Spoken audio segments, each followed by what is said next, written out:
Ok, a partir de este momento estamos grabando la clase de ejercicios de la sección B. Fíjense, hoy vamos a hacer ejercicios, pero los ejercicios que lo vamos a hacer vamos a enfocarnos en la guía que tenemos, que es la que le compartí por el grupo de Telegram. Eh, Esta es una guía, que si ustedes pueden ver es bastante amplia, tiene 71 ejercicios y abarca todo lo que es el tema de reacciones químicas que vieron con el profesor Franco y todo lo que son las reacciones ácido-base. Aquí tienen 71 problemas. Entonces, fíjense, vamos a comenzar haciendo ejercicios correspondientes al tema 5. El tema 5 es el de reacciones orgánicas, que ustedes ya pudieron ver.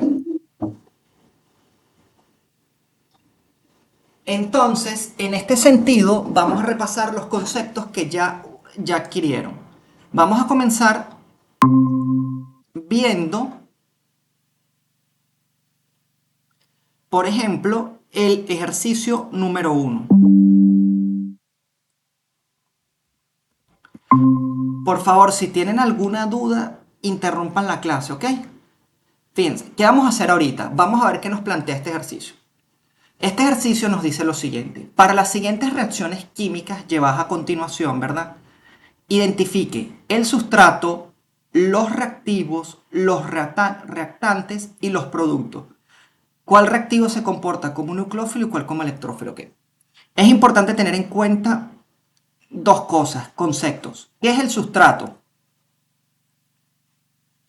Es la especie que sufre el cambio químico.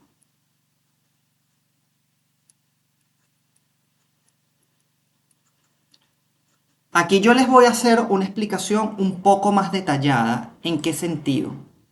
Va a ser un poco más detallada en el sentido de que voy a tratar de, ¿cómo decirles? De explicarles las cosas, por qué ocurren y por qué llegamos a esa conclusión. No, y no se preocupen si no lo entienden, porque algunas cosas son parte del tema de euros del kilo, pero quiero que lo entiendan, o sea, quiero que puedan entender bien el ejercicio. El reactivo es la especie que genera el cambio químico.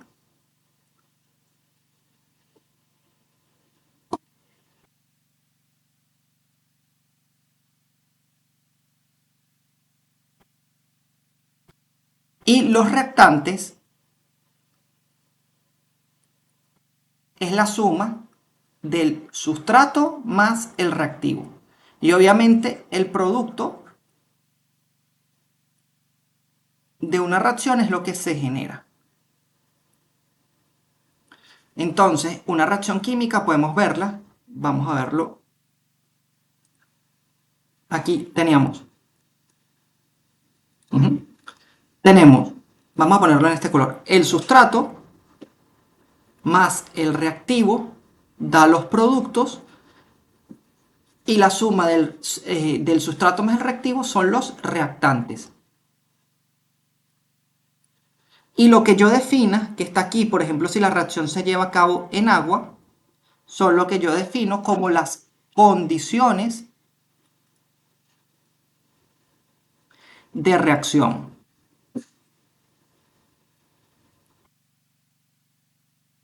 Entonces, ¿qué vamos a hacer aquí? Vamos a ver la primera... Okay. El primer ejercicio. Ok, voy a moverlo hacia acá. Un poquito hacia acá, vamos a ver. Ok. Ya, déjenme y me muevo hacia acá. Ok, tengo esta reacción química. El metóxido, ¿verdad? Va a reaccionar con el cloruro de metilo y este cloruro de metilo va a dar un éter dimetílico más cloruro. Entonces, esto es un típico caso de una reacción de sustitución nucleofílica bimolecular vía SN2. El sustrato va a ser el cloruro de metilo. ¿Por qué? Fíjense la reacción. El metóxido, ¿verdad?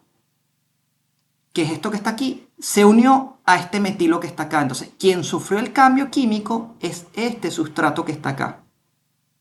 Es este reactivo. Entonces, el sustrato es el cloruro de metilo. Básicamente, esto es lo que les iba a decir, que se los voy a explicar un poco más profundo. es que esto, ¿por qué se da? Entonces vamos a verlo poco a poco. Listo. ¿Cuál es más electronegativo? ¿El cloro o el carbono? El cloro claramente es más electronegativo que el carbono. Entonces, él adquiere una densidad de carga delta menos, el carbono adquiere una densidad de carga delta más. Entonces, ¿qué va a ocurrir? Como él está parcialmente cargado positivamente y esto está negativo, positivo y negativo se atraen. Entonces, el metóxido ataca nucleofílicamente esta especie de acá para dar lugar a un nuevo compuesto. Todo esto lo vamos a terminar viendo en el próximo tema. Pero aquí se sufre el cambio químico, entonces. ¿Quién es el sustrato? ¿Quién sufre el cambio químico? ¿Quién lo sufrió? El cloruro de metilo. Entonces el cloruro de metilo es nuestro sustrato.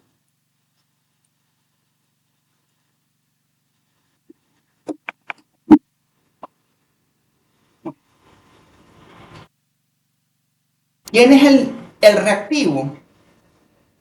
El reactivo es la especie que fue capaz de producir este cambio químico. Entonces, este es el reactivo.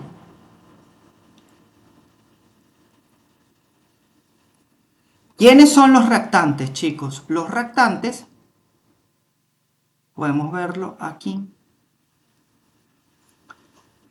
Coloco en varios colores para que no se confundan cuando vuelvan a ver la clase.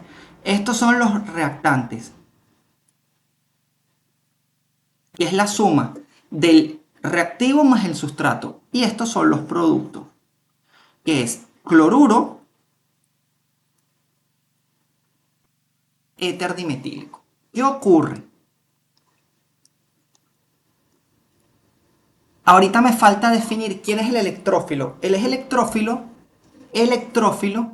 este término electrófilo que ya vieron con el profesor Franco, es una especie que es deficiente en electrones. Por lo tanto, él necesita estos electrones, pero es una especie que generalmente está deficiente en carga. Y el nucleófilo es la especie que tiene exceso. Ya respondo a la pregunta de carga. ¿Quién está deficiente en carga aquí? Este carbono que está aquí. Entonces, el cloruro de metilo es el electrófilo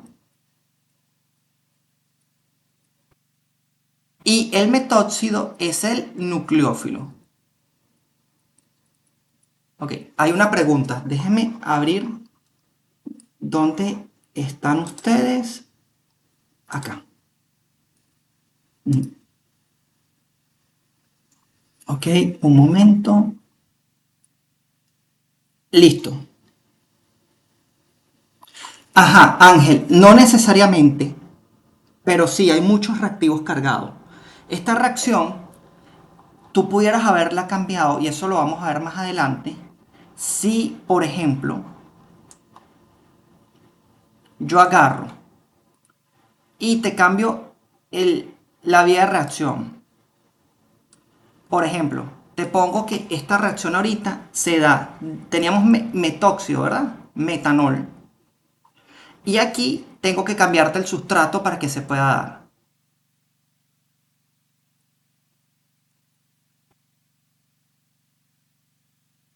Esta reacción aquí lo que te va a producir es otro éter, que es el éter terbutilmetílico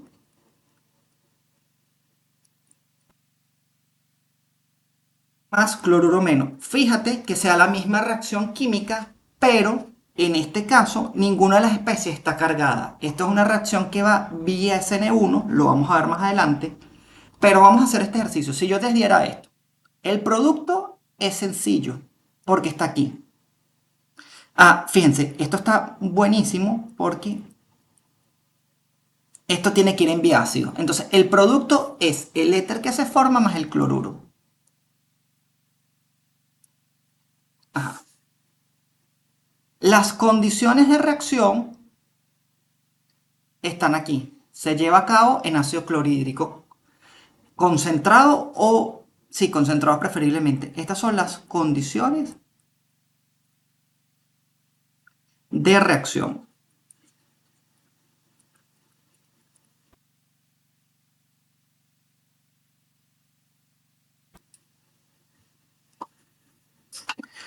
¿Quién sufre el cambio químico? De nuevo, el cloro es más electronegativo que el carbono, delta menos, delta más. Fíjense que este fragmento que está aquí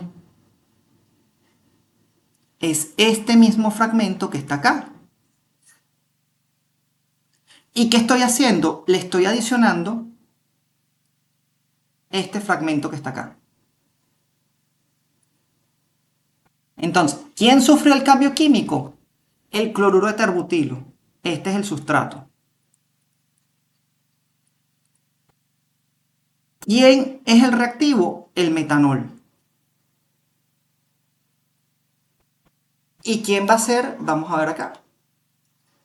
¿Quién va a ser los reactantes? Déjenme ponerlo aquí. Ok.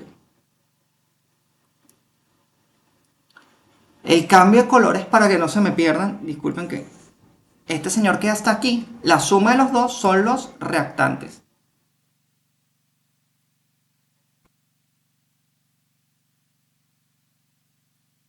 Entonces, eso que está ahí es lo que estamos viendo.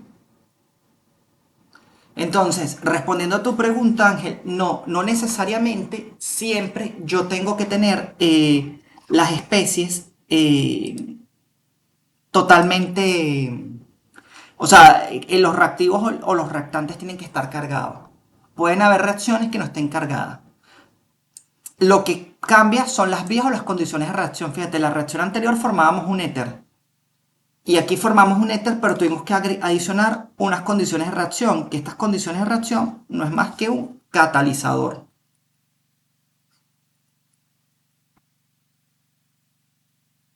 Una especie que acelera la velocidad de reacción, con la cual los reactivos se transforman a productos. Fíjense, vamos a hacer el ejercicio B, que ya sería para nosotros el ejercicio C. Vamos a ver. En el ejercicio B,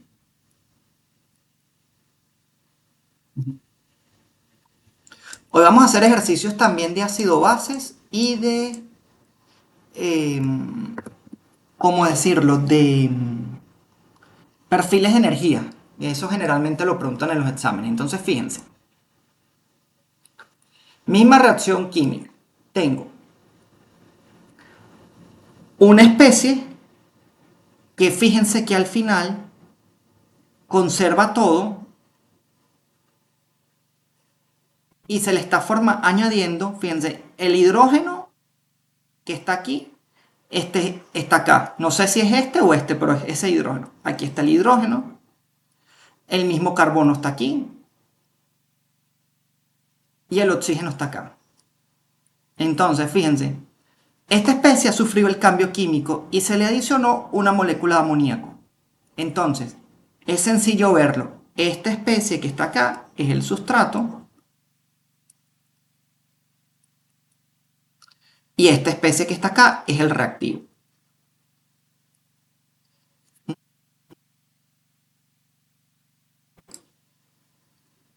Un momento, por favor. Ya. Ok, tuvimos un problema con la whiteboard, pero vamos a ver.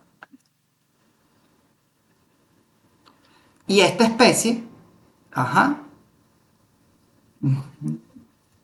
déjeme un momentico, voy a volver a abrir el whiteboard porque hubo un problema con...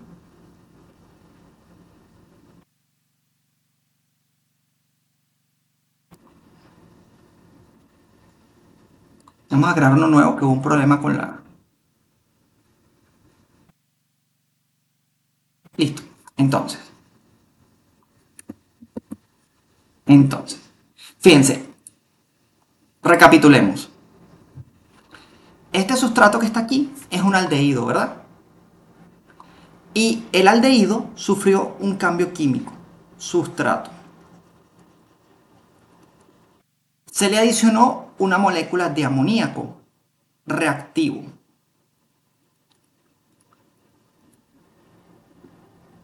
La suma entre el sustrato y el reactivo me está dando lo que se llaman reactantes. Y esto da lugar a algo que yo conozco como productos.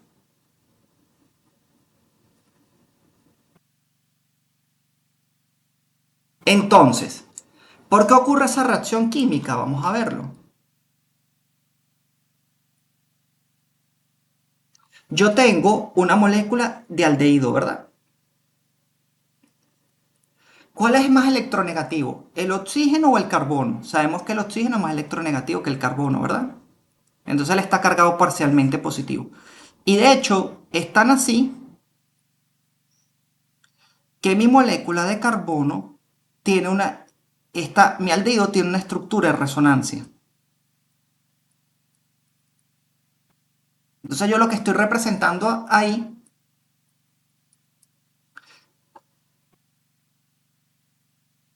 es la formación de una miacetal. Entonces, ¿qué ocurre? Yo tengo mi amoníaco, tiene un par de electrones aquí localizados, va a atacar por resonancia esta especie que está aquí, ¿verdad? Para producir, perdón, este compuesto. Fíjense que esto que está aquí es lo que nos están planteando. Entonces, ¿quién es el electrófilo? El electrófilo es la especie deficiente en carga. El electrófilo aquí va a ser mi aldehído.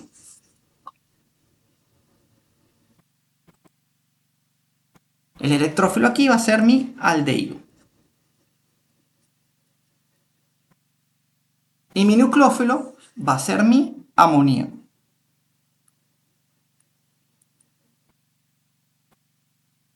Este es el ejercicio 2. Vamos a ver el ejercicio 3.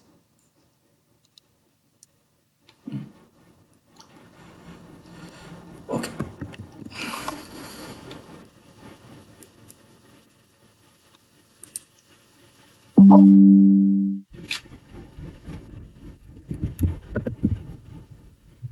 Ejercicio número 3. ¿Qué me dice? Por favor, si tienen alguna duda, no duden en preguntar. Entonces, fíjense, aquí tengo una reacción química. Entonces, ¿qué está ocurriendo? Esto es otra reacción de sustitución nucleofílica bimolecular. Fíjense que yo tengo aquí un cloruro de metilo, que son estos dos átomos de carbono, que siguen aquí. Y se le está adicionando una metilamina, ¿verdad? Es decir, estoy pasando de una amina primaria a una amina secundaria, más cloruro. Entonces, ¿quién sufre el cambio químico? Mi sustrato. Mis productos es este producto que está aquí. De hecho, cuando yo les planteé la guía, fíjense que no les estoy quitando las cargas. Esta reacción no se queda aquí, esta reacción prosigue y ya les voy a mostrar qué ocurre para que vean. Y esto que está acá es el reactivo. Y la mezcla de los reactivos más productos me da igual a lo que se llama reactantes. Entonces, ¿qué está ocurriendo?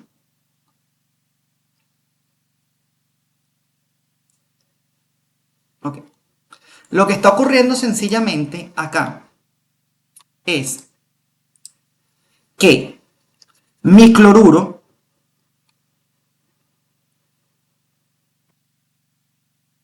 de etilo, ¿verdad? Carga parcial negativa, carga parcial positiva. Y tengo mi metilamina. Entonces, mi metilamina va a atacar nucleofílicamente a mi compuesto, ¿verdad? Y por eso es que yo estoy formando esta especie que está aquí.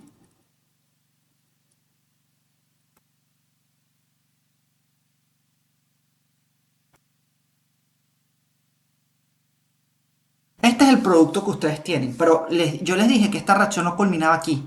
No culmina aquí porque como yo tengo generalmente exceso de amina, un nitrógeno cargado positivamente es muy electronegativo porque Si vemos, la carga formal de este nitrógeno es el número de electrones de valencia. El nitrógeno tiene una configuración core del helio, 2s2, 2p3. Entonces sería número de electrones de valencia, 2 más 3 son 5. Menos número de electrones asignados a Lewis, 1, 2, 3. Y el enlace entre este nitrógeno y este hidrógeno, 4. Él tiene una carga formal de más 1. Entonces, un átomo de nitrógeno cargado positivamente es muy electronegativo. Entonces, este enlace va a ser muy lábil. Y prácticamente la reacción final es esto que está aquí. Es la formación de una etilmetilamina, una amina secundaria a partir de una amina primaria, más una especie que es el ion metilamonio, que básicamente va a ser el cloruro de metilamonio, porque como tenemos cloruro como subproducto, cuando esta carga positiva se vea, estas especies van a formar un par iónico íntimo. Entonces va a ser el cloruro de metilamonio, por eso se llama así. Entonces, eso es lo que tenemos. Vamos a hacer otro ejercicio. Déjenme ver si aquí por casualidad de la vida. Ok, todavía no tenemos preguntas. Ajá, vamos a ver esto. Vamos a hacer ejercicios de perfiles de energía en función de coordenadas de reacción.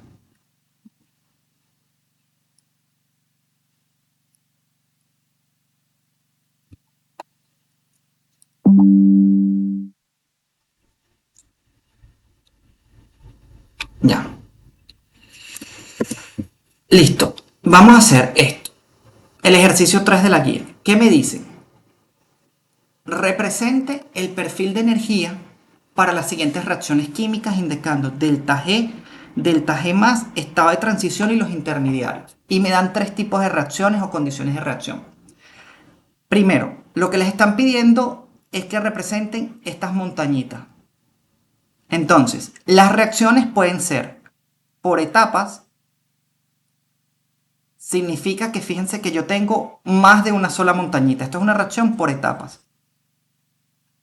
Ajá, ¿cuántas etapas tiene esta reacción? Esta reacción tiene solamente 2 etapas. ¿Por qué 2 etapas? Porque tengo una y 2 montañitas. O pueden ser concertadas. ¿Qué significa concertadas? Una sola montañita. Cuando ustedes nada más vean esto, cuando les digan, por ejemplo, un proceso concertado, es esto que está aquí, una montañita. Esto es una reacción de una sola etapa. Y si es una reacción de una sola etapa, etapa 1, podemos definirlo como un proceso concertado.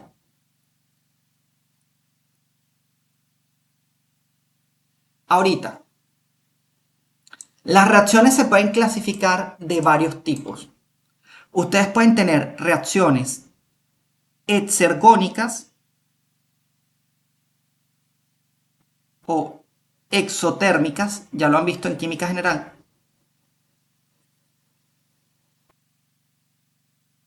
Delta H menor a cero significa que cuando ustedes van al laboratorio y ustedes agarran una solución de agua y le adicionan ácido, se calienta muchísimo. O una reacción exergónica.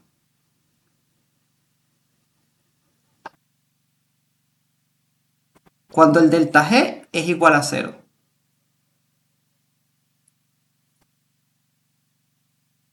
Entonces podemos tener reacciones exotérmicas o exergónicas, llámese delta H menor a cero, delta G menor a cero. ¿Qué significa esto? Que si yo considero un proceso concertado, ¿okay? Nada más se los voy a mostrar para un proceso concertado, y es una reacción de delta H en función de CR. ¿Qué es CR? CR son las coordenadas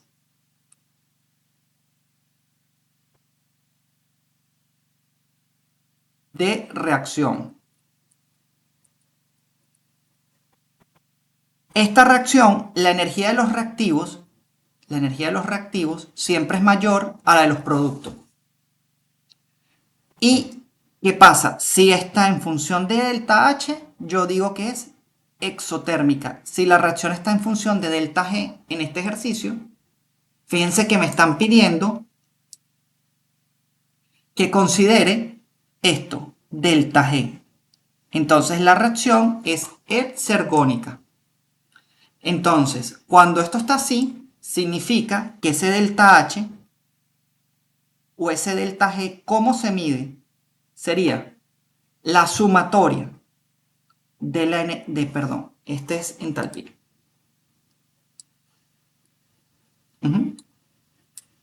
La sumatoria de la entalpía de los productos menos la sumatoria de la entalpía de los reactivos.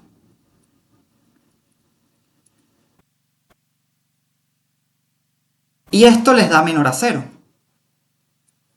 ¿Por qué? Porque la energía, la entalpía de los reactivos es mayor. Esto es una escala que va desde cero aumentando, hacia arriba es más positivo. La energía de los reactivos es mayor que la de los productos, entonces es como que si ustedes restaran 2 menos 3, les da menor a cero. ¿Cómo se mide el delta G? El delta G se mide como la diferencia de la energía libre de los productos menos la diferencia de la energía libre de los reactivos. Y esto les da menor a cero. Ese es el primer caso. ¿Qué ocurre?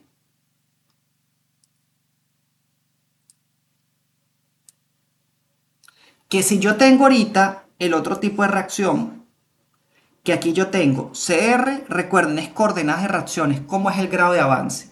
Y aquí tengo delta H o delta G, y esto me da de esta manera reactivos, productos. Fíjense que ahorita el delta H sería la sumatoria de la energía de los productos menos la sumatoria de la energía de los reactivos. Y esto me da mayor a cero. Mientras que si fuera en función de delta G, la sumatoria de la energía de los productos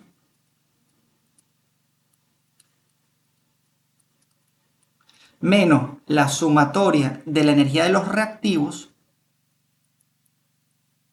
también me daría mayor a cero. Entonces, cuando el delta H es mayor a cero, la reacción decimos que es endotérmica.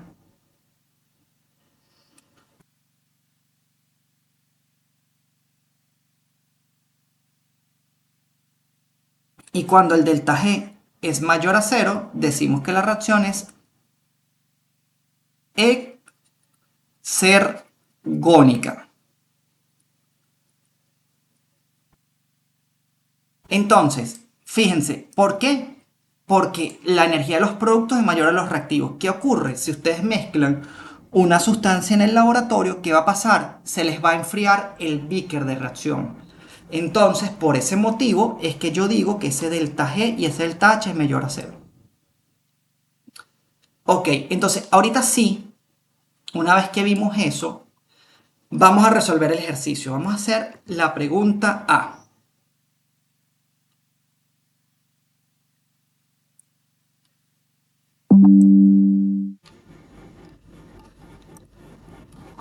Okay. ¿Qué me dice? Aquí. Aquí lo que me está diciendo es una reacción en dos etapas. Fíjense, en dos etapas significa dos montañitas. Entonces ya no es un proceso concertado, porque tengo dos montañitas. Un proceso concertado ya no es. Tengo un intermediario inestable. Todos los intermediarios tienden a ser inestables y la energía de los intermediarios, EI, es mayor a la energía de los reactivos y también EI es mayor a la energía de los productos. Es decir, esta montaña siempre va por encima de la de los reactivos y la de los productos, cuya segunda etapa controla la velocidad de la reacción. Ok. Que controle la velocidad de la reacción, la segunda etapa, si yo parto de los reactivos, subo. Esta sería la etapa 1 y la segunda montaña es la etapa 2. Que controle la velocidad de la reacción significa que es la etapa más importante. Por ejemplo, en farmacia se dice que el segundo año es el más complicado. O sea, que cuando ustedes pasan, por ejemplo, si ustedes lo vieran, para graduarse farmacéutico, ustedes entran aquí de bachiller, ¿verdad? Vamos a ver. Y aquí tenemos el farmacéutico.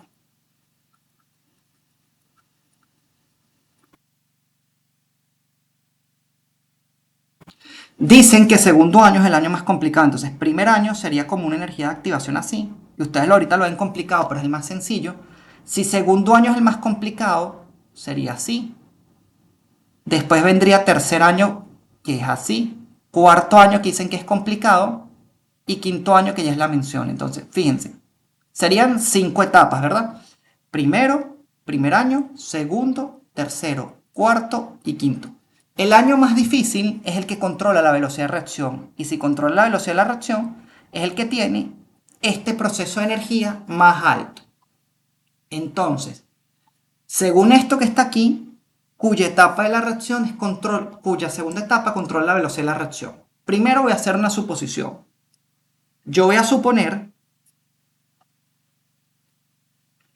que la reacción, ok, yo voy a suponer que mi reacción, que es la energía, en función de delta G, ok, en función de las coordenadas de la reacción, que la reacción es exergónica, significa que la energía de los reactivos es mayor a la energía de los productos. Para que este delta G sea menor a cero. La energía libre es lo que da el criterio de espontaneidad de una reacción a presión y temperatura constante. O sea, la reacción ocurriría, el problema es en cuánto tiempo, eso es la cinética.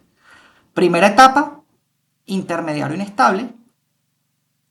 Segunda etapa, súper alto, el pico, porque es el que controla la velocidad de reacción. Entonces, ¿cómo sería el diagrama? El diagrama sería de esta manera. Reactivos, la diferencia, vamos a ponerlo, vamos a hacerlo derecho. Así es mi reacción. ¿Okay? Coordenadas de reacción, la corregí porque se iba a ver muy torcida. En función de delta G. Reactivo, producto. Intermediario inestable. Fíjense que el intermediario tiene mayor energía que los reactivos y que los productos. Esta diferencia entre los reactivos y los y este paso se denomina estado de transición 1.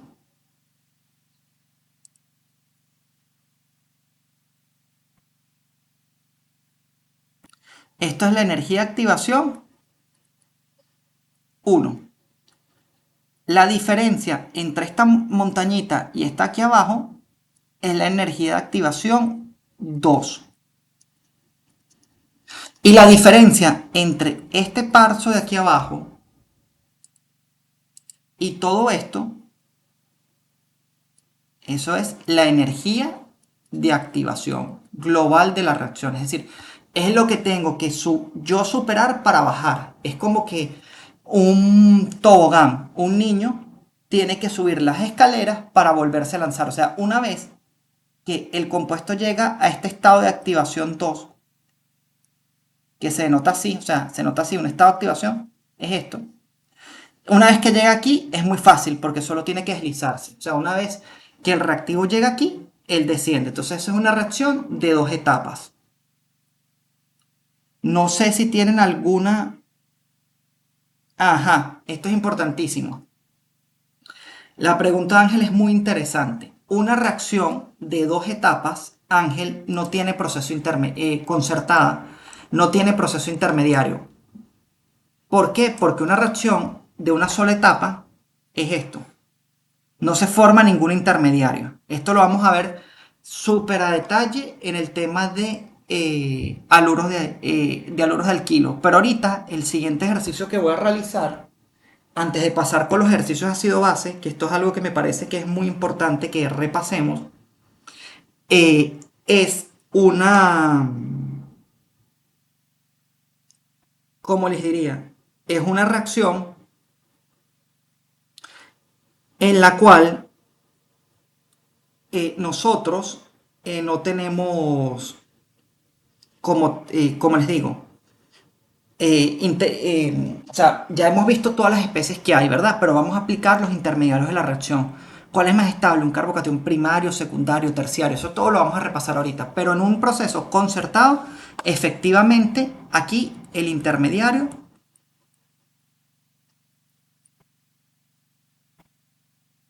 no existe. Vamos a hacer la parte B. ¿Qué me dice la parte B?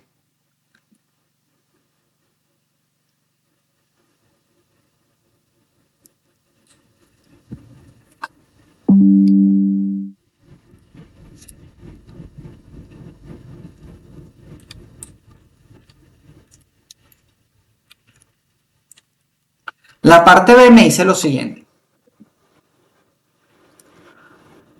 Una reacción de tres etapas. ¿Qué significa? Tres montañitas. Ok, tres montañitas. Listo. Ajá. En el cual el segundo intermediario. Si tengo tres montañas, aquí va a haber intermediario 1 y este es intermediario 2. Inestable es más estable que el primero. ¿Qué significa eso? Que la montañita, si aquí va I1, I2 tiene que ir acá. ¿Por qué? Porque el segundo intermediario inestable sea más estable que el primero. Y la segunda etapa controla la velocidad de reacción. Entonces, ¿qué ocurre? Tres montañas, la energía de I2 es menor que la de I1 y la segunda etapa, que es esta, controla la velocidad de reacción. Entonces, vamos a hacer varias suposiciones. Ahorita vamos a asumir que la reacción, ¿verdad? Coordenadas de reacción, energía. Vamos a asumir que la reacción es endergónica, perdón, que la energía de los productos es mayor que la de los reactivos. Reactivos, productos. Entonces, ¿qué va a ocurrir? Primera reacción, vamos, déjenme hacer algo acá. Fíjense, esto es frecuentemente que uno tenga que dibujar esto y ya les voy a decir por qué. Borrar. Entonces, aquí va el intermediario 1 y 1. La segunda etapa controla la velocidad de reacción y I2 es más estable que I1, o sea que I2 está más bajo que I1. Vamos a asumir que la tercera etapa es la rápida. Y aquí están los productos. Entonces, para que esto sea como los intermediarios tienen que tener más energía que reactivos y productos,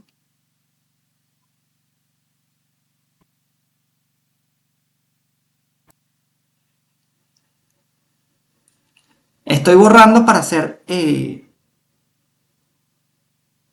como digo, consono con el ejercicio y con la lógica. Entonces, reactivos es una reacción exergónica, aquí es delta G de la reacción.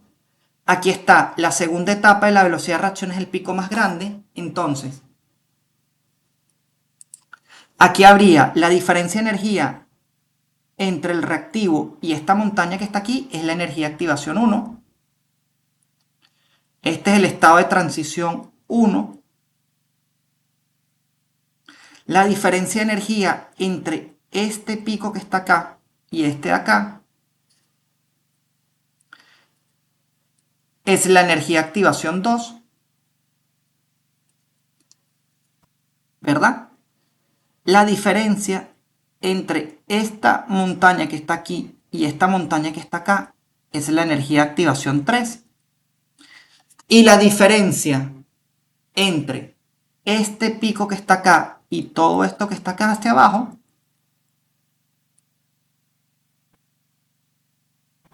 es la energía de activación global.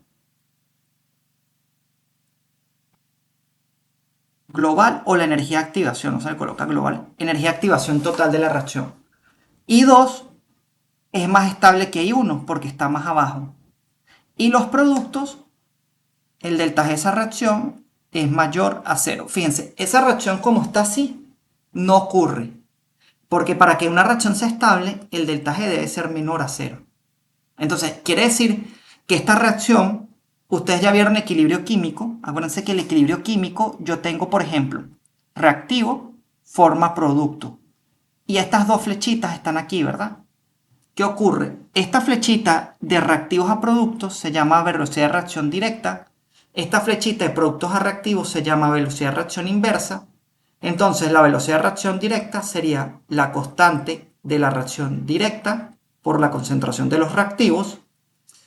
Y la velocidad de reacción inversa sería la constante KI de la reacción inversa, la constante cinética, por la concentración de los productos. Entonces, esta reacción es estable si yo coloco la energía de los productos mayor a la de los reactivos, que no me los están diciendo, de productos a reactivos.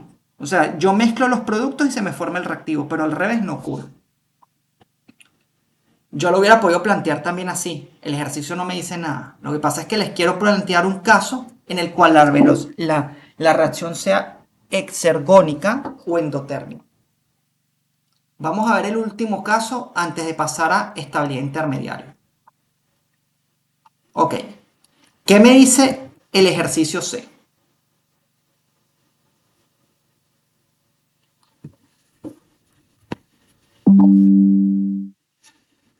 Por favor, si tienen alguna duda, la preguntan y con mucho gusto se las aclaro. Piensen. Ajá. Un proceso concertado. Y aquí vamos a ver lo que el amigo Ángel nos había comentado con anterioridad. Un proceso concertado significa un proceso de una sola montaña. Entonces, aquí lo que hay es un estado de transición. No hay ningún intermediario. Entonces, donde la energía de los productos sea menor a la energía de los reactivos. Entonces, si yo tengo esto, delta G de la reacción, aquí tengo las coordenadas de reacción, aquí tengo la energía de los productos es menor a la energía de los reactivos. Entonces una reacción exergónica. El delta G de la reacción está aquí. En base al postulado de Hammond, ¿qué es esto? Ok, este es el ejercicio, ¿ok? Discuta sobre el posible estado de transición. Entonces, ¿qué significa eso del postulado de Hammond? Yo tengo dos tipos de posibles reacciones concertadas. Imagínense que yo tengo una reacción A y B más C para dar AC más B. Ok. Entonces, fíjense qué pasó aquí. Mi reactivo es AB. Cuando se rompió el enlace entre A y B, se formó un nuevo enlace AC y ahorita B quedó solo. Entonces, ¿cuántos tipos de reacciones yo tengo? Yo tengo una reacción de delta G en función de coordenadas de reacción. Entonces, las reacciones pueden ser, si esos son los reactivos y estos son los productos, yo puedo tener mi reacción cuando el delta G es mayor a cero, es una reacción exergónica, ¿verdad? Energía de los productos mayor a la energía de los reactivos. Y la diferencia entre este punto y este es la energía de activación. Y esto pasa por un estado de activación. Perfecto. Entonces, el estado de transición es un estado hipotético. A diferencia de un intermediario, que un intermediario es una especie como un carbocatión,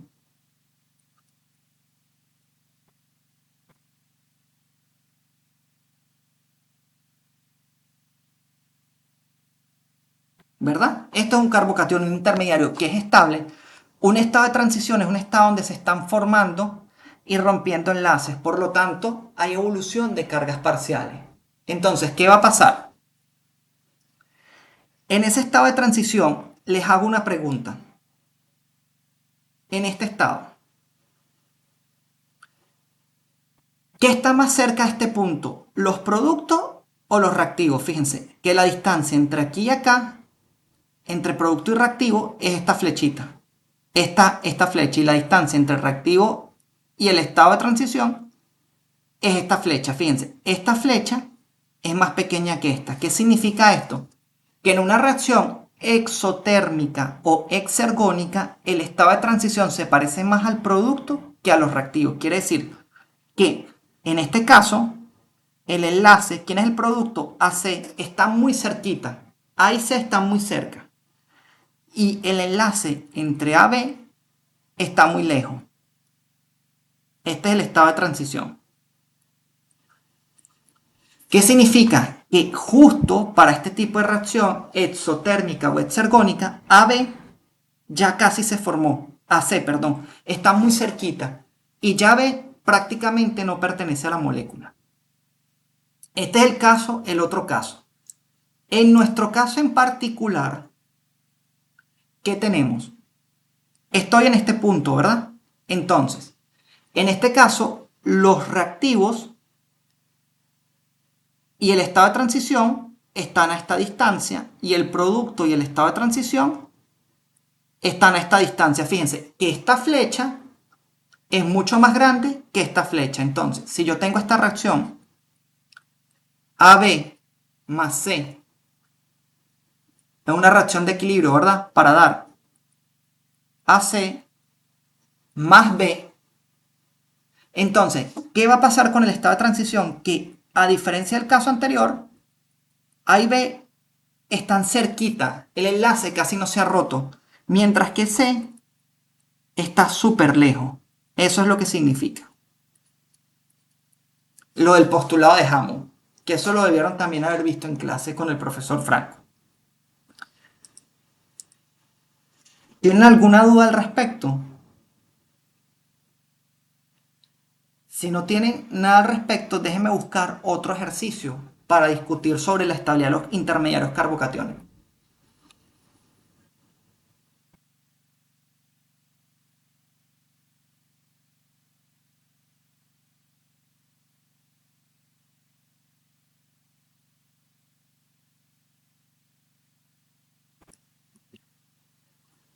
Ok, fíjense, vamos a hacer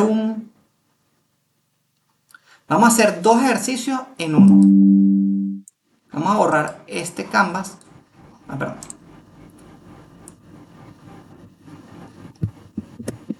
Vamos a hacer el 5 y vamos a hacer el ejercicio 6.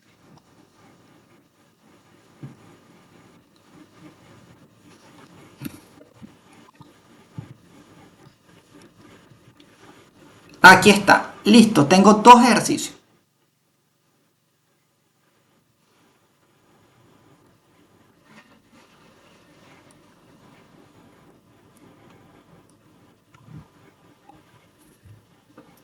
Entonces,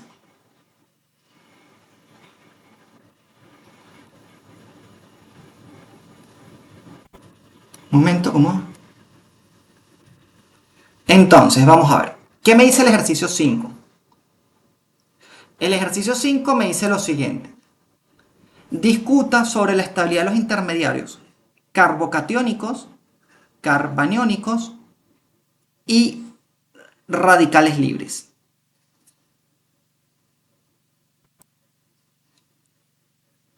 Ok, entonces vamos a discutir sobre los carbocationes. Pero antes de discutir sobre los carbocationes tenemos que saber que el carbono es un elemento del segundo periodo de la tabla periódica, tiene una configuración core del helio, que es el 1s2, 2s2, 2p2. ¿Qué significa? Que el carbón tiene 4 electrones de valencia. Entonces, el carbono tiene ¿cuántos electrones de valencia? 4 electrones de valencia.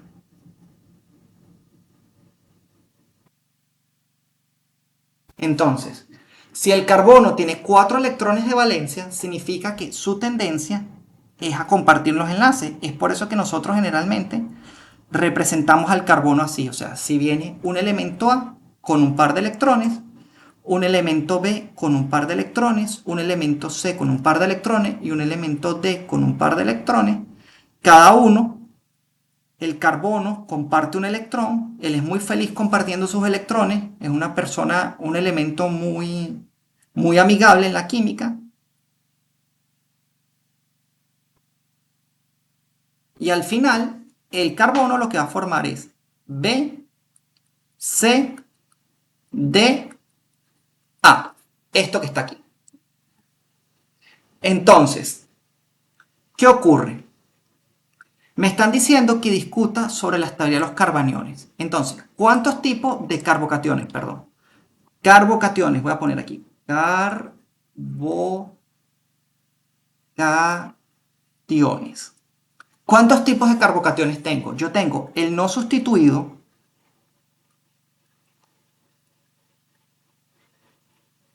tengo el carbocatión primario,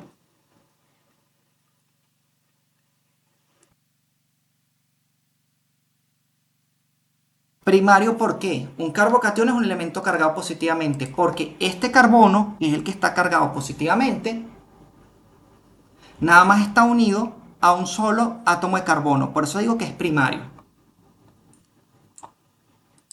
Tengo el carbocatión secundario,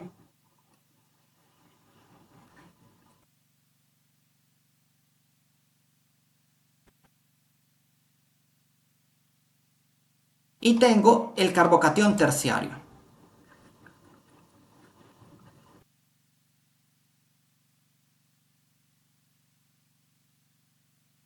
Entonces, voy a analizar para el carbocatión no sustituido. Fíjense, el carbocatión no sustituido, ¿qué características tiene?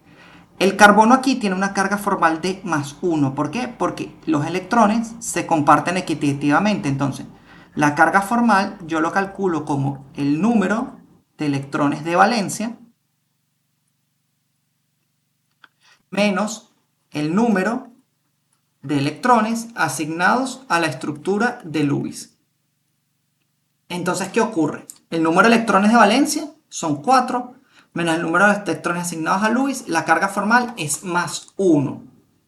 ¿Qué significa? ¿Cuántos electrones tiene el carbono para completar su octeto? Ahorita, cuando yo considero como los electrones se comparten, aquí él va a tener 2, 4, 6 electrones. Entonces, significa que el átomo de carbono está deficiente en carga. Si el átomo de carbono está deficiente en carga, él lo que quiere es grupos que le den densidad electrónica. El hidrógeno no es un dador de densidad electrónica por efecto inductivo. Entonces, el carbocatión no sustituido es muy inestable. El carbocatión primario es más estable porque tengo un solo grupo metilo, pero da densidad electrónica por efecto inductivo. Pero sigue siendo inestable.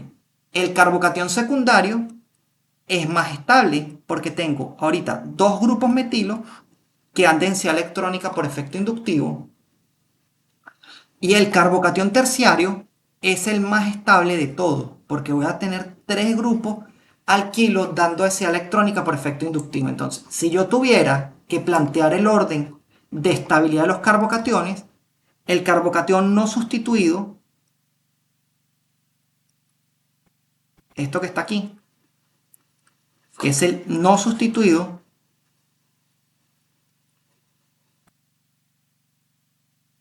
es el más inestable. Después le sigue el carbocatión primario.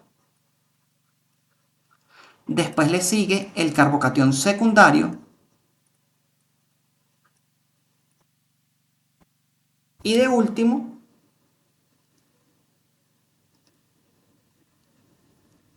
está el carbocatión terciario, que es el más estable.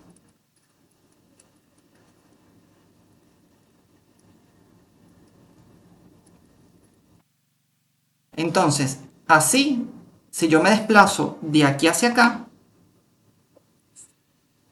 sería la estabilidad.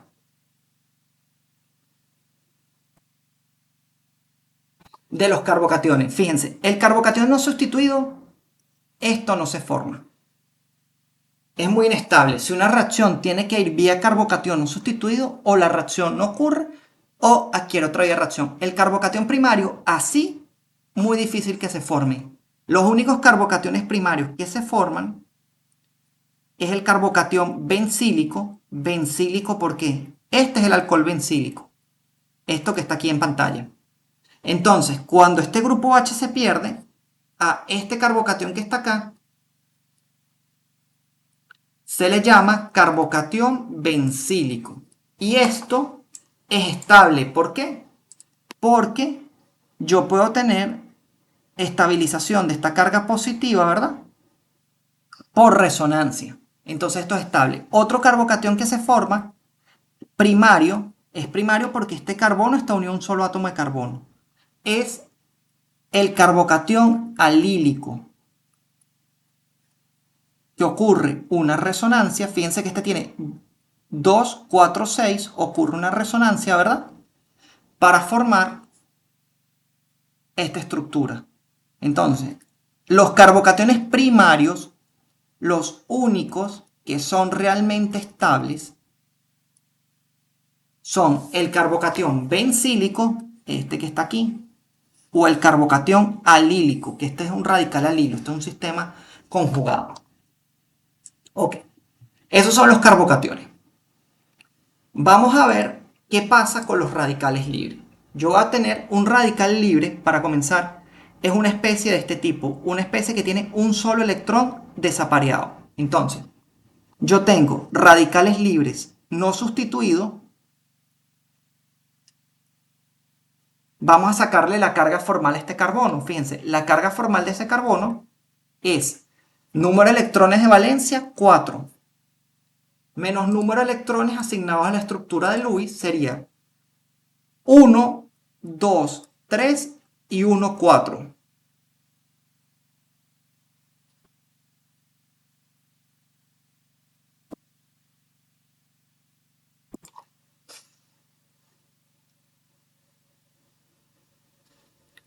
Y aquí, entonces tendría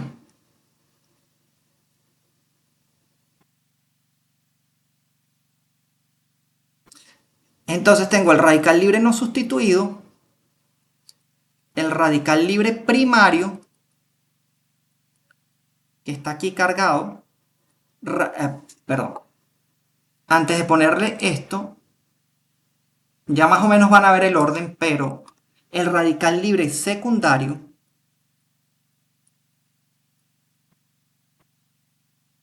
¿verdad? Radical libre secundario, y tendría un radical libre terciario, ¿verdad?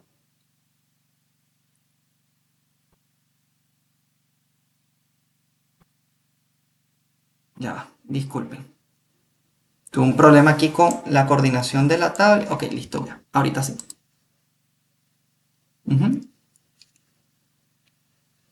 Radical libre terciario. Entonces, ¿qué ocurre, chicos?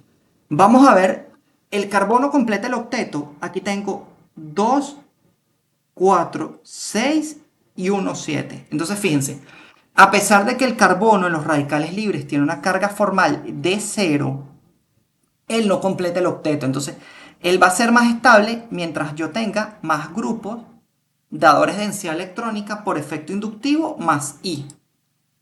O por efecto de resonancia. Es por eso que el radical libre no sustituido es más inestable que el primario. Este a su vez es más inestable que el secundario. Y este a su vez es más inestable que el terciario. Entonces, el orden de estabilidad de los radicales libres sigue siendo el mismo orden de estabilidad de los carbaniones, perdón, de los carbocationes. Entonces, el orden de estabilidad del radical libre es igual o es el mismo que el de los carbocationes.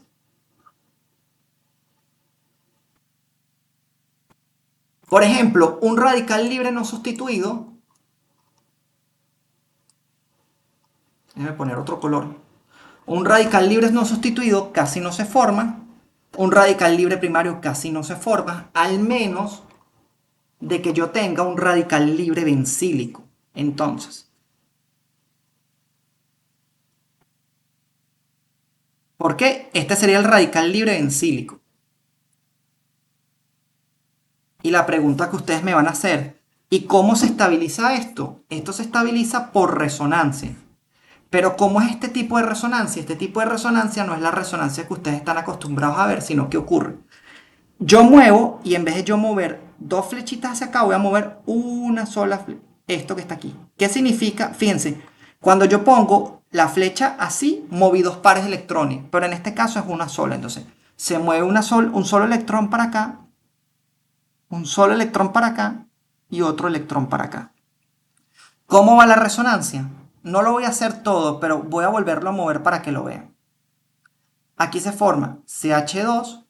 Este electrón que está aquí, con este electrón forman un nuevo enlace. Acuérdense que los enlaces siempre tienen dos electrones. Y aquí tengo esto. Vamos a volver a hacer la resonancia aquí. ¿Cómo hallo? Vamos a ponerlo aquí de otro color para que sea el movimiento electrónico. Un electrón se mueve para acá, un electrón se mueve para acá y como se rompió un enlace, el otro electrón va hacia acá. Entonces sería así.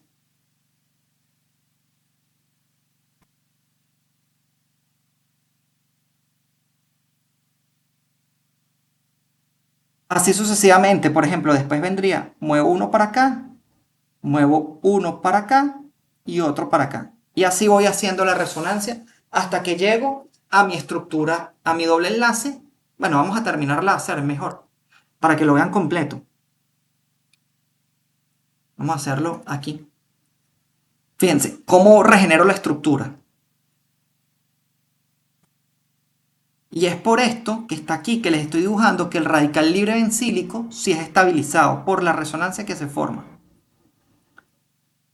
Y lo último, el último movimiento electrónico es un electrón para acá, un electrón para acá, regenero la aromaticidad y el otro electrón hacia acá.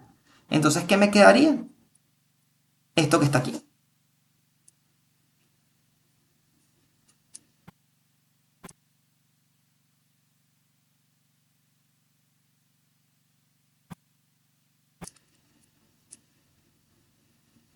Listo.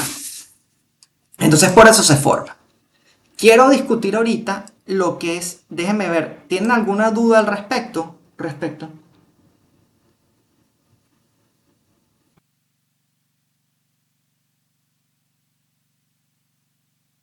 Ok, esta pregunta, Ángel, es muy interesante. Fíjate. Una reacción de sustitución nucleofílica, esto es tema del... Por eso es que llamamos los carbocationes. Si tú tienes una reacción, este es un radical primario, ¿verdad? Y vamos a poner que reacciona con bromuro de sodio. O no, vamos a ponerlo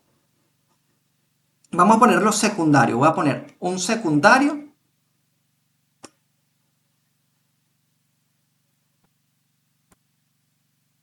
esto que está aquí. Esto es un haluro alquilo secundario porque este cloro está unido a un carbono que a su vez a un carbono que a su vez está unido a dos átomos de carbono, ¿verdad? Entonces es secundario. ¿Qué ocurre? Esta reacción, vamos a ponerla aquí, vamos a quitar el bromuro de sodio, porque con bromuro de sodio estoy en un límite que puede ser SN1 o SN2. Vamos a poner un electrolito muy débil, como el metanol, que es una reacción de solvólisis. Y vamos a considerar que esta reacción también ocurre, pero ahorita estamos con un radical libre terciario.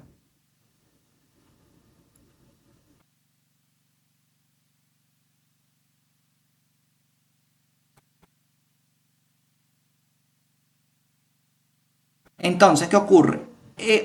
Ocurre la ruptura de este enlace. Carbono, cloro. Y aquí también ocurre la ruptura de este enlace carbono-cloro. ¿Qué ocurre? Aquí vas a generar un radical libre secundario que básicamente, si considero la estereoquímica, esto tiene una hibridación sp2, que es una especie plana.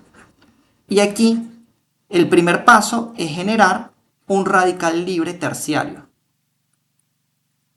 Esto es así, en el plano.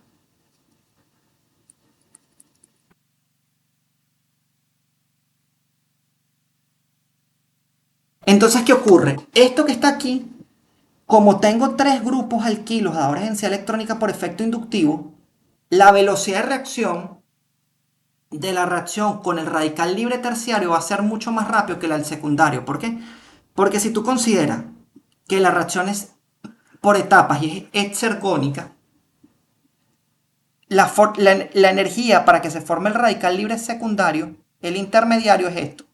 Mientras que con el terciario, la energía, como está más estabilizado, la energía de activación va a ser mucho menor. Es por eso que una reacción vía radicales libres, esta parte de los intermediarios importa mucho. Porque esto te va a decir qué reacción se forma y en qué porcentaje. Fíjense, vamos a discutir los carbaniones. Fíjense, el carbono es un elemento que su tendencia es a compartir pares de electrones. Entonces, pero si él tiene que escoger entre estar el carbono positivo o negativo, él va a preferir estar positivo. Entonces, ¿qué ocurre? Yo tengo carbaniones no sustituidos,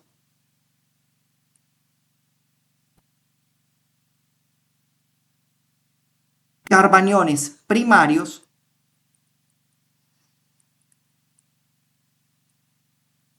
carbaniones secundarios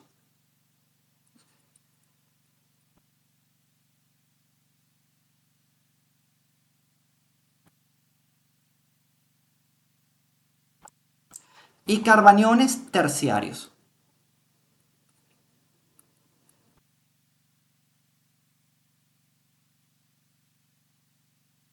Entonces, fíjense, ¿cuál es la carga formal del carbono aquí? La carga formal del carbono va a ser número de electrones de valencia, 4 menos número de electrones asignados a la estructura de Lewis. 1, 2, 3 y 5. 4 menos 5 menos 1. Ahorita, ¿qué pasa? Tiene una carga negativa el carbono. Y ahorita tengo 2, 4, 6 y 8. El carbono tiene una carga negativa y tiene el octeto completo. Pero ¿qué ocurre? Cuando yo tengo un grupo alquilo de densidad electrónica por efecto inductivo más I, esta carga va a ser grande. El carbono no soporta las cargas positivas, las cargas negativas. Si ahorita yo tengo dos grupos metilo que dan densidad electrónica por efecto inductivo más I, esta carga va a ser más grande aún. Y ahorita, si yo tengo tres grupos que dan densidad electrónica por efecto inductivo más I,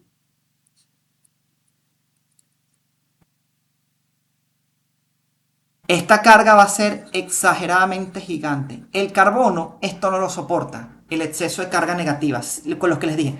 Si él prefiere estar positivo o negativo, él va a preferir estar positivo. Entonces, esto es muy reactivo. Es por esto que el orden de estabilidad es al revés del de los radicales libres y los carbocationes. El carbanión no sustituido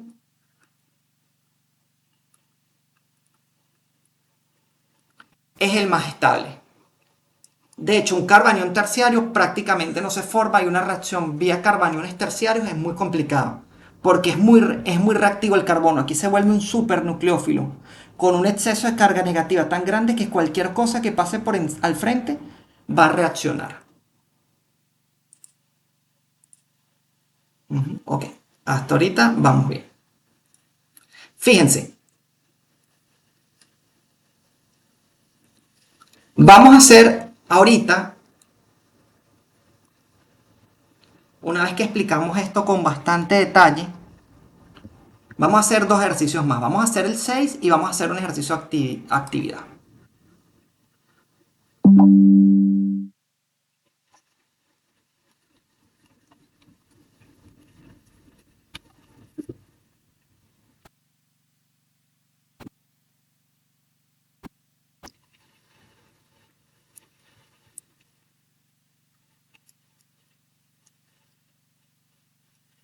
Ok, fíjense, entonces, Me preguntan, ¿cuál carbocatión tendrá mayor estabilidad? Un carbocatión alquílico terciario, es decir, vamos a poner que sea un carbocatión trimetílico, ¿verdad? Y vamos a dibujarlo con su estructura.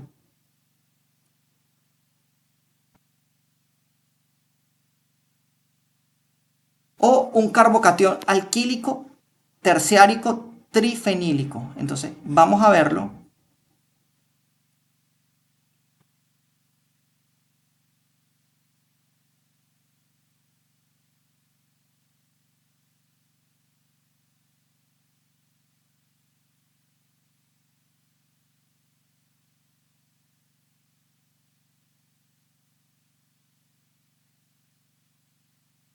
De esta manera, ¿cuál de los tres es más estable? Vámonos a ir a un simulador, vámonos a MolView.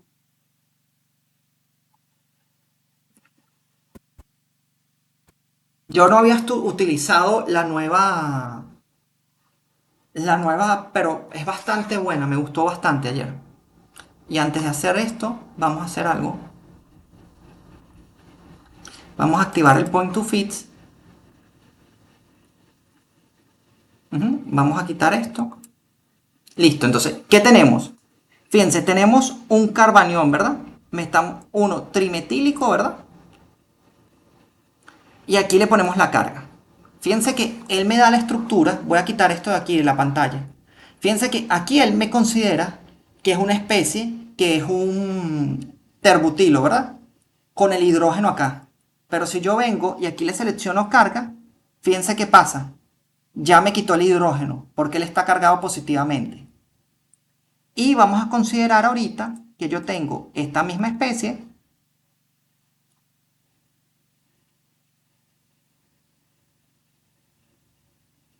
Déjenme ponerlo aquí. Ahí lo ven.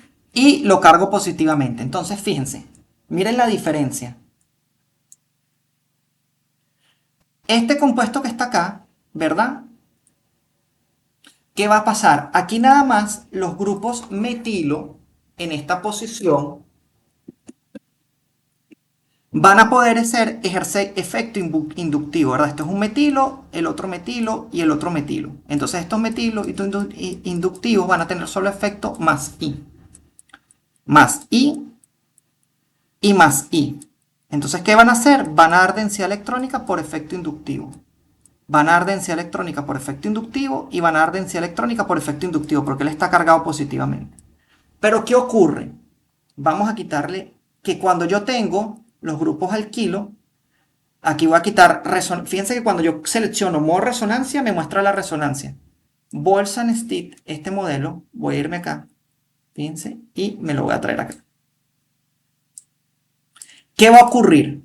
Que cuando yo tengo esto, por resonancia, este está cargado positivamente, ¿verdad? Tiene una hibridación sp2. Puedo deslocalizar por resonancia acá y por resonancia acá. Entonces, ¿qué ocurre? Aquí solo tengo tres efectos más I, ¿verdad?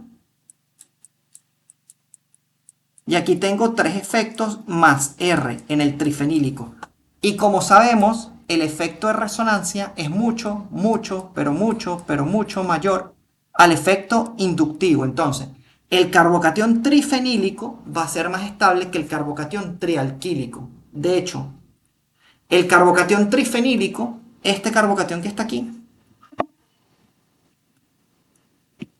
este carbocatión que está aquí es el carbocatión más estable que existe. Listo. ¿Tienen alguna duda respecto a la estabilidad de los carbocationes? Vamos a hacer un... Ya. ¿Dónde están? Ok. ¿Dónde están ustedes? Listo. Ok.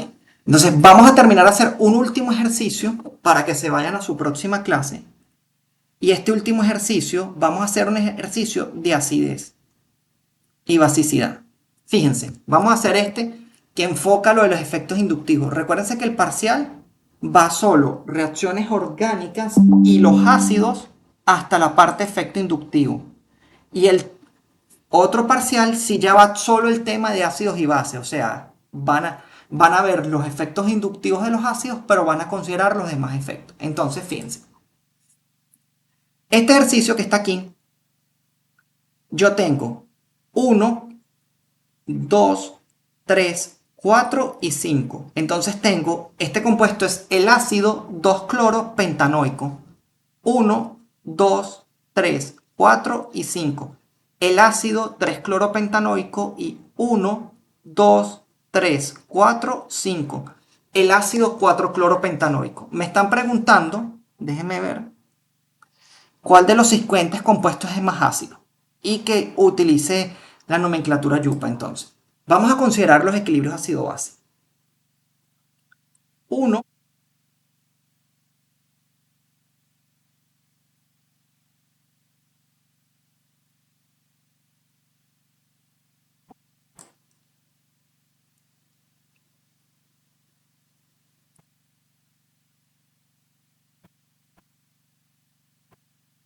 ok, entonces va a reaccionar con el agua y ¿qué va a ocurrir?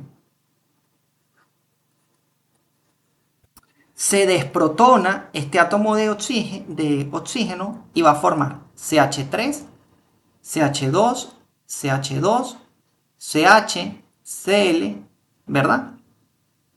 Cloro aquí, CO menos, más H3 o más. En el otro caso, va a ser lo mismo. Tengo mi 3-cloro pentanoico, ¿verdad?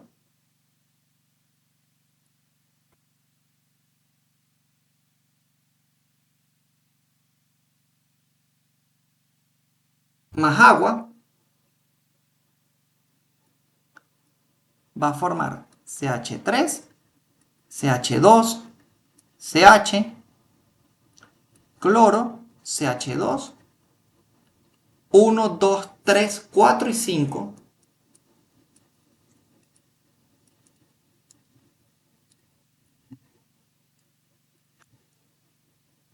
más H3 o más.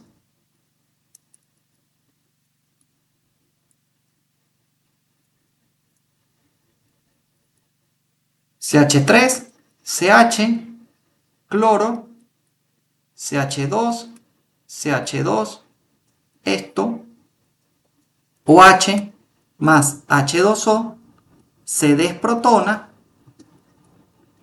CH3, CH, cloro, CH2, CH2, CO o menos, más H3 o más. ¿Qué ocurre? ¿Qué, ¿Qué reacción está ocurriendo? La reacción que está ocurriendo aquí es la pérdida de un protón. Entonces, ¿qué pasa? Que a medida que mi centro de reacción que yo tenga, el átomo de cloro, lo que va a ejercer aquí, este átomo de cloro, lo que va a ejercer aquí es un efecto inductivo menos I. Es decir, que él va a traer densidad electrónica. Entonces, mientras más cercano esté el átomo de cloro hacia el centro de reacción, que es la deslocalización electrónica de esta carga negativa, va a estabilizar más la base conjugada del ácido. ¿Por qué? Porque si esta carga es pequeñita, perdón, es pequeñita en comparación con el cloro en posición 4, que es aquí más grande, el equilibrio no se va a tener a resolver, a devolver hacia los reactivos. Entonces el cloro lo que ejerce es un efecto inductivo y estabiliza esta carga y estabiliza la base conjugada. En posición 3, el efecto, aquí está en 2, en posición 3, como está más alejado del centro de reacción, el efecto inductivo es menor y en posición 4, aquí, que estoy mucho más alejado del centro de reacción, es muchísimo menor. Entonces, si yo tuviera que decir cuál compuesto es más ácido, si el compuesto A es el ácido 2-cloropentanoico, el compuesto B es el ácido 3-cloropentanoico y el compuesto C es el ácido 4-cloropentanoico, el compuesto A sería más ácido que el compuesto B y este a su vez que el compuesto C por el efecto inductivo. Recuérdense que el efecto inductivo es permanente,